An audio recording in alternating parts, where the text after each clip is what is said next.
सुप्रभातम नमस्कारः स्वागतम अत्र भवतां सर्वेषां संस्कृत व्याकरण पाठने। आप सभी का एक बार पुनः संस्कृत व्याकरण की कक्षा में स्वागत है। पिछली कक्षा में हम लोगों ने विसर्ग संधि में प्रवेश कर एक नियम पढ़ा था, जिसमें हमने पढ़ा था यदि विसर्ग के बाद किसी भी वर्ग का प्रथम अथवा द्वितीय वर्ण आए या श, श अथवा सा आए तो विसर्ग के स्थान पर श, श अथवा सा होता है। उसको और अच्छे से समझना है तो नीचे डिस्क्रिप्शन में आपको पिछले वीडियो की लिंक मिल जाएगी, आप वहां से समझ सकते हैं। आज बात करते हैं अगले नियम, दूसरे नियम की। दूसरा नियम कहता है यदि विसर्ग के पहले आ को छोड़कर कोई अन्य स्वर हो और विसर्ग के बाद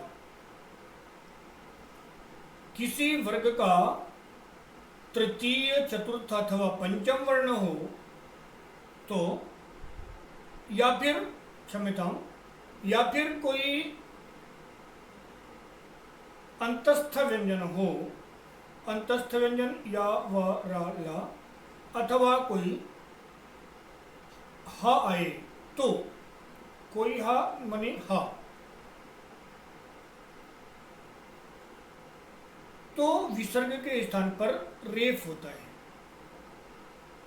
अब किस प्रकार से होता है, इसको कैसे प्रयोग करना है, इसके लिए चलते हैं स्क्रीन की तरफ और उसको सही तरीके से समझने का प्रयास करते हैं।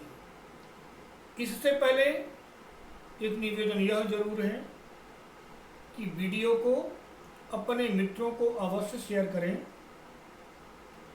क्योंकि हो सकता है कि किसी का भला हो जाए।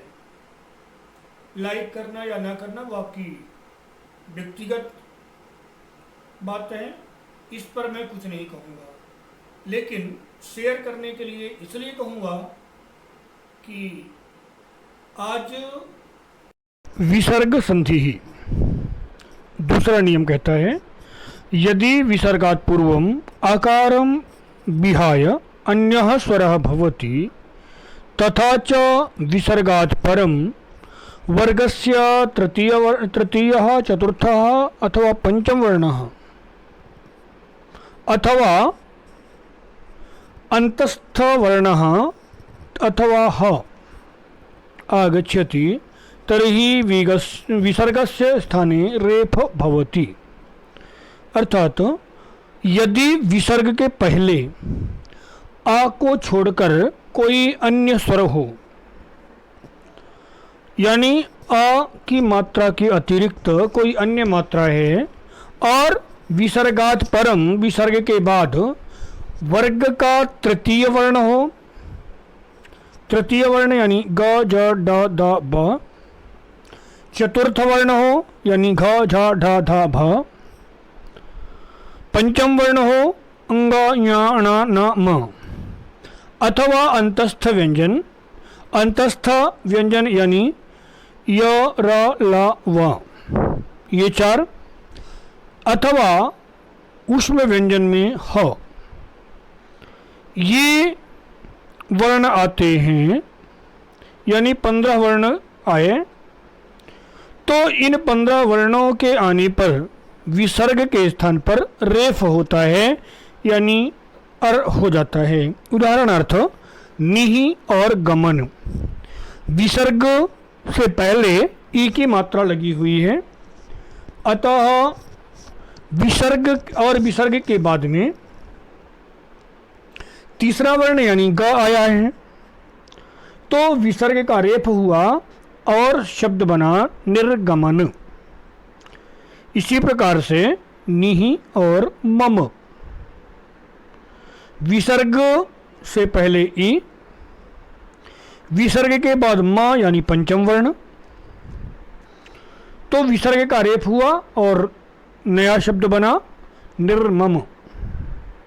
दुहु और गम, विसर्ग से पहले ऊ की मात्रा, विसर्ग के बाद गा यानी तृतीय वर्ण, तो शब्द विसर्ग का रेप हुआ और नया शब्द बना दुर्गम। इसी प्रकार से दुह और जय दुर्जय, निह और मूल निर्मूल। कुछ और उदाहरण देखते हैं। तो यथा दुर्जन, तो दुह और जन दुर्जन।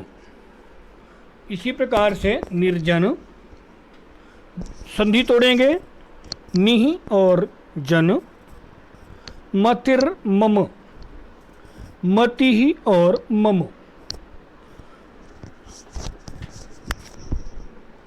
उसी प्रकार दुर्जय, दुर्मति, रात्रिर्गमिष्यति, चतुर्वेद, चतुः और वेद, चतुर्वेद।